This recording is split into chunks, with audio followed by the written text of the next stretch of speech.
Bom, vamos lá então. Aí a Evelyn vai apresentar para mim, aí compartilhar a tela. E essa segunda parte do livro, a autora começa falando um pouco sobre o caso no Brasil, né? Começa ali puxando os termos ali do patrimonialismo, contextuando desde a época ali do Brasil Império, né?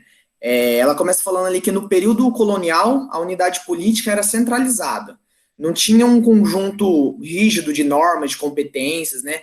Era totalmente interesses particulares, nada de interesse público. Eu nomeava o fidalgo, que era meu amigo, o duque, o barão, o poder era tão centralizado que as esferas locais ali não tinham autonomia. Aí, depois disso, né, foi proclamada a República em 89, veio a época da República Velha. Isso quer dizer que a época patrimonialista acabou? Não. Só quer dizer que diminuiu. Ela até dá ali os exemplos ali em data, né? Começa ali em 1889 a 1929, né? Tinha ali exemplos de patrimonialismo, voto de cabresto, coronelismo. Aí a Era Vargas começa em 1930, né? Bem junto ali com o New Deal, que ela chega a falar de Franklin Roosevelt. Então, bem ali começa a Era Vargas também, tem o surgimento ali da DASP, né, a famosa DASP, em 1933, já é umas alternativas ali de fazer um departamento da administração pública. Depois disso, né, como a gente viu ali no keynesianismo, né, a parte da República Populista, que até tiveram tentativas de mudanças, né, só que elas foram impelidas pelos poderes políticos vigentes. Aí, para manter a estrutura, né, de méritos e empregos ali, então continua ali o favor político, né, o burocrata se aliou ao líder político, né, falou, olha, eu me mantenho no poder, mas eu te dou cargo, mas eu te dou ali as contraprestações. Logo depois veio ali, a autora fala regime militar, né, regime, período, ditadura, não importa o que seja, né, mas também, né, nesse caso, agora a burguesia ali, os burocratas se aliaram junto com os militares. E houve uma racionalização do Estado, né, uma profissionalização dos administradores, um início ali, uma faísca de uma administração gerencial, né, porque aumentou a eficiência, mas distanciou a sociedade civil dos processos decisórios, né. Aí a autora Ana Paula trata um pouco também da tecnocracia, que seria ali o domínio dos burocratas, né, excluindo a sociedade civil. Traz ali o contexto de neopatrimonialismo, patrimonialismo burocrático, né, que é a maneira dos burocratas de exercer a dominação política. Tem ali, então, né, contextualizando os patrimonialismos, tem ali o tradicional, da época da monarquia, o burocrático, os burocratas no poder, controlando a economia, e o político, que é essa troca de cargos, certo? Aí depois já começa a vir ali as ideias do desenvolvimento dependente associado, né? O que aconteceu ali no período pós-ditadura, né? Tinham ali as vertentes desenvolvimentistas, né? Algumas mais nacionalistas, outras privatistas, outras tentando trazer indústrias de fora, né? Prebisch trouxe, né, de acordo com a autora, né, a teoria do subdesenvolvimento, que é o que a gente já sabe, né? Os países em desenvolvimento exportam matéria-prima e produtos agrícolas e importam tecnologia, produtos industrializados. E aí teve a ideia de fazer a economia de substituição das importações, né? Com isso, tentar aquecer o mercado local, né? Gerando ali, não, vamos consumir de nós mesmos, evitar ali de importar de outros países, Estados Unidos, Reino Unido. Só que aí Celso Furtado, de acordo com a autora, falou que essas substituições, né, elas estagnavam por causa do excesso de mão de obra que tinha no país, não tinha mão de obra qualificada ali, às vezes, para poder trabalhar numa indústria, numa parte, e também que o mercado consumidor não conseguiria absorver as demandas de produtos, né? Então ela já vem ali num contexto ali, nesse mesmo tempo acontecendo o consenso de Washington lá nos Estados Unidos, né? Ronald Reagan, que a gente viu. Então aí já começa o FHC de 1970, né, absorvendo tudo isso. Ele foi um escritor, né, foi um estudante da literatura, assim como José Serra, né, os precursores do PSDB. E aí a ideia deles era trazer um desenvolvimento dependente associado, né, que era trazer a internacionalização da economia, né? É a transnacionalização da burguesia e a desnacionalização da sociedade. A grosso modo, assim, os primeiros passos em direção à globalização. Aí veio a crise de 80, né, através dessa ideia aí de substituir as importações, veio o crescente endividamento externo, né, e o recesso de 80. E aí foi trazido novamente a questão da reforma administrativa, né. Aí trazendo ali o consenso de Washington, né, tinha lá os bancos, né, o FMI, Fundo Monetário Internacional, o BID, o BIRD, então eles assim foram responsáveis por financiar, né, os modelos liberais de gestão pública, não só no Brasil, mas na América Latina, né, que aí já era orientação para o mercado, a terceira via, igual a Evelyn explicou, que era essa adoção de processos, né, de desenvolvimento dependente associado, estava ali ainda no contexto da Guerra Fria, então eles não queriam financiar países que tivessem economia planificada, então eles, a gente vai mandar os relatórios aí para vocês, países subdesenvolvidos, e se vocês quiserem dinheiro, se vocês quiserem fundos, vocês vão ter que seguir isso aí, né? Aí veio a adoção do New Public Management, né? Nova administração pública. Aí o consenso de Washington era uma reunião com representantes dos Estados Unidos, funcionários do alto escalão, economistas de outros países, né? Aí John Williamson, né? Eu achei bem legal essa parte, definiu em 10 medidas o que seria ali essa parte da terceira via, né? Da orientação para o mercado, né? Que é a redução do Estado, a privatização, desregulamentação da economia, né? Realmente a abertura para uma parceria do BIRD e do FMI para poderem estar alocando recursos aos países subdesenvolvidos ou em desenvolvimento, né? E aí já trazendo ali já um pouco desse contexto, né? Chegou ali na época de 90 ali, a pré-eleição do FHC, né? Ele estava ali no momento ruim com o Sarney, o plano cruzado fracassou, né? Veio o impeachment do Collor, veio o Itamar Franco ali que durou 2 anos, então estava um cenário bem propenso. Então, o que o FHC fez? Fez uma aliança social liberal, que era justamente para trazer esses recursos do BID, do FMI, conquistar espaço político no Brasil, né? Para as reformas orientadas para o mercado, para as estratégias neoliberais da estabilização econômica, né? Em contrário, como a Evelyn disse, da administração societal, que já seria umas propostas e movimentos contra a ditadura, contra a redemocratização, a favor da redemocratização, aliás. E aí o FHC tentou implementar isso no governo dele, né, que foi de 94 a 2002. O precursor disso, né, foi um conhecido aí nos nossos estudos, Bresser Pereira, né. Ele foi chamado para ser o ministro do MARE, né, o Ministério da administração, da reforma estatal, e aí a ideia era driblar, né, aquela crise fiscal, aquela crise da intervenção estatal e a crise da forma burocrática.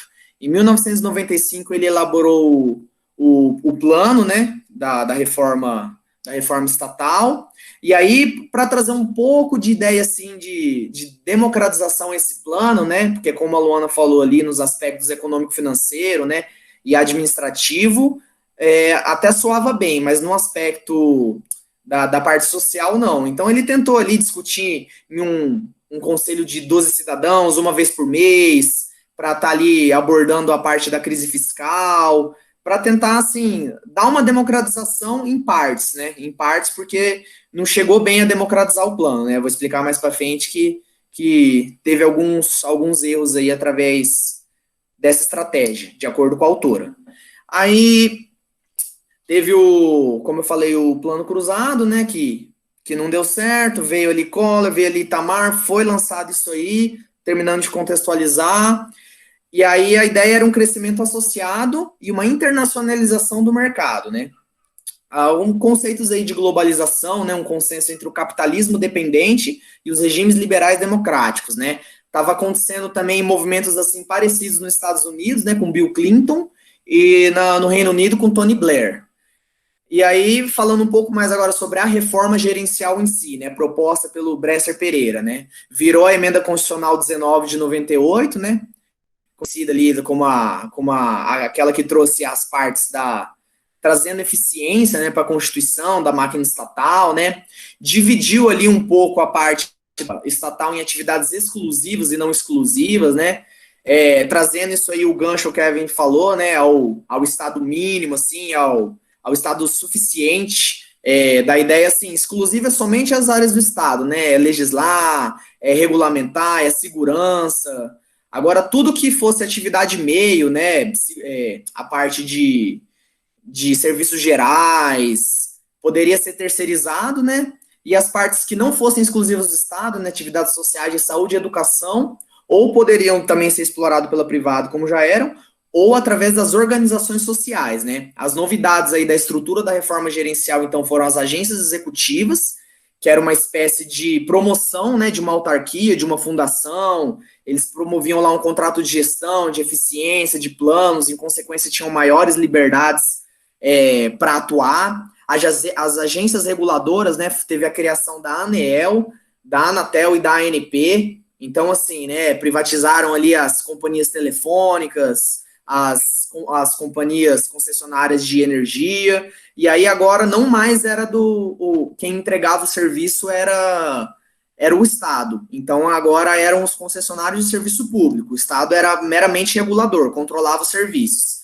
E as organizações sociais, que são o terceiro setor, né, que através do contrato de gestão, formar uma parceria com o Estado para receber verbas para fazer atividades principais do Estado, né.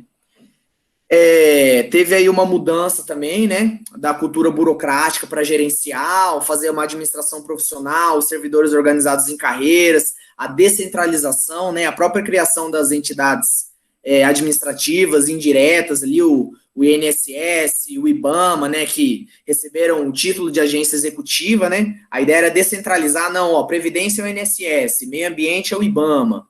Essa ideia era mais para melhorar as decisões, garantir ali a área da propriedade do contrato, né, capacitação do administrador. Teve ali, por exemplo, coisas da própria administração, como o ciclo PDCA, Plan, Do, Check, Act, né. A ideia realmente era trazer conceitos da administração privada para a administração pública, né. Veio aí o aparato da demissão por insuficiência de desempenho. Antes todos os servidores eram estatutários, aí eles começaram agora, não, empregado seletista, se for de empresa estatal, né, na época ainda eram empresas estatais. E aí a autora começa a tecer umas críticas, né, porque ela deixa, desde o prefácio ali da apresentação, clara a visão política dela, né, que não rompeu bem ao certo com o neopatrimonialismo, né, apesar da ideia de ter transformado algumas agências executivas, algumas OS, isso obteve muita rejeição dessas organizações, né? O MARI, esse Ministério das Relações aí da Reforma Estatal, foi extinto. Essa reforma fragmentou o Estado, né? A gente tem um exemplo, por exemplo, os hospitais de São Paulo não queriam virar OS, porque aí eles tinham medo de perder a autonomia. Apesar do sucesso das agências reguladoras, né, depois foi criada a ANTAC, a NTT, várias outras, né, mas mesmo assim os cidadãos hoje, a gente sabe, reclamam dos serviços públicos, falam que as agências reguladoras não fazem, né, o serviço, né, isso são palavras da própria autora, né, que os cidadãos se queixam do baixo espectro de fiscalização.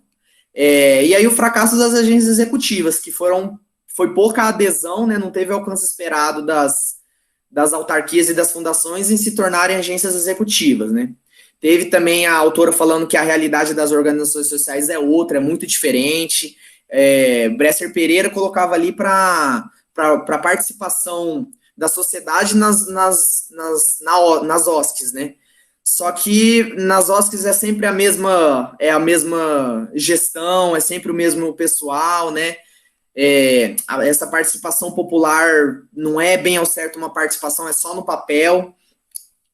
E aí, né, a ideia depois disso, né, começou a falar um pouco sobre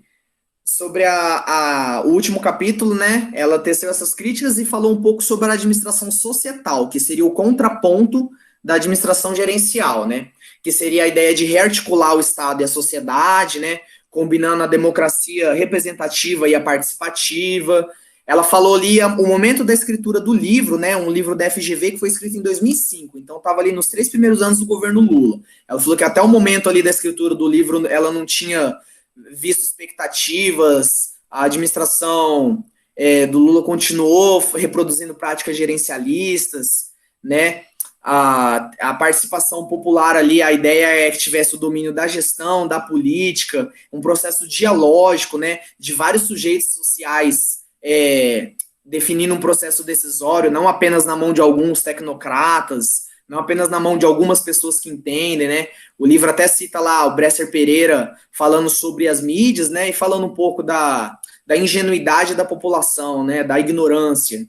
E a ideia justamente da administração societal não é essa, é poder tornar ciente as pessoas do processo burocrático, né? Ensinar as pessoas. E aí ela trata três conceitos, né? Um é o dos fóruns temáticos, que ele vem ali no final dos anos 80, espaço para debates, problemas, né? Nos fóruns temáticos era quem financiava, né? As OS não conseguiriam enquadrar nas despesas. Teve os conselhos gestores de políticas públicas, caráter deliberativo, né? Mas também tinha problemas, às vezes criava corporativismo, né? Fugia muito das bases sociais. A ideia é que fosse vertical, né? Todos os segmentos da sociedade, desde a população ali até o secretário, o ministro. E o orçamento participativo, primeiro em Vila Velha, né? Participação da população nos orçamentos públicos, LOA, LDO, PPA. Porto Alegre é o exemplo onde isso mais deu certo, né? E aí, a partir disso, ela já vem ali para a conclusão do trabalho dela. Ela fala ali sobre a administração gerencial, que essa aí, feita pelo governo FHC, escrita pelo Bresser Pereira, não quebrou a dicotomia política-administração, né? Ela veio ali do modelo inglês e do modelo dos Estados Unidos, dos anos 80, né? Margaret Thatcher, Ronald Reagan, igual a Evelyn falou. Mas, assim, ela não deu muito certo, né? Dificultou a participação social. O próprio nome já diz, ela fala visão de gerente. Então, o gerente, ele busca ali metas, foca na economia financeira, no processo administrativo, mas esquece da sociopolítica, fica só a nível discursal.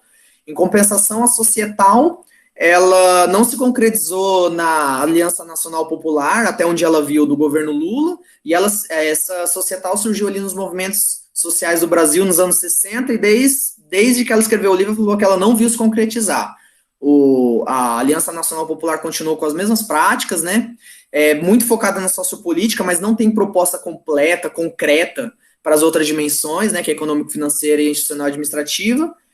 E ela falou que isso contribui para manter o caráter gerencial. E é isso. Obrigado, Evelyn, Matheus. Estou gostando, hein, professor Jesus? Tô achando que o resultado tá bem promissor. Estão mostrando um domínio do conteúdo. Eu acho que eu vou perder meu emprego. Mas, de certa forma, esse é o nosso propósito aqui, né, não, professor? É preparar os próximos. Gente, parabéns pela apresentação. Certeza.